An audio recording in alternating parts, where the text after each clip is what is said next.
မေလ15ရက်ညပိုင်းကဟန်နွားမြို့ဟိုင်ဘာထရန်ရက်ကွက်ဟူလန်အမှတ်193အိမ်အရှိတွင်အမျိုးသားအမျိုးသမီးများပါဝင်သည့်လူငယ်နှစ်ပေါ်ရှိမပြေလည်မှုတစ်ခုမှတစ်ဆင့်နှစ်ဖက်စလုံးကစကားပြောဆိုရှင်းလင်းရန်ရေနွေးချမ်းဆိုင်တစ်ခုတွင်ချင်းဆိုခဲ့ကြခြင်းဖြစ်သည်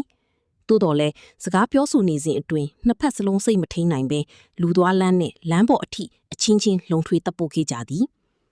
လူအများပြားပါဝင်ပတ်သက်လာသဖြင့်အချီနီမှာထိမနိုင်သေးမရဖြစ်သွားခဲ့ပြီးနေမီအီးချမ်းတာယာရေးနှင့်စနစ်တကျရှိမှုကိုထိခိုက်စေခဲ့သည်ရန်ပွဲဖြစ်ပွားနေစဉ်အတွင်းအမျိုးသမီးငယ်တဦးသည်လူသွားလမ်းပေါ်သို့ရုတ်တရက်လေးချတတိလစ်သွားခဲ့သည်အဆိုပါဖြစ်စဉ်ကိုအနီးအနားရှိပြည်သူများကဗီဒီယိုရိုက်ကူး၍လူမှုကွန်ရက်ပေါ်သို့ပြန့်နှံ့စေခဲ့သည်သတင်းရရှိပြီးသည့်နှင့်တပြိုင်နက်ဟိုင်ဘာထရန်ရက်ကွက်ရေးတပ်ဖွဲ့ဝင်များသည့်အခင်းဖြစ်ပွားရာနေရာသို့အမြန်ဆုံးရောက်ရှိလာပြီးပတ်သက်ဆက်နွယ်သူများကိုဖမ်းဆီးထိန်းချုပ်ခဲ့သည်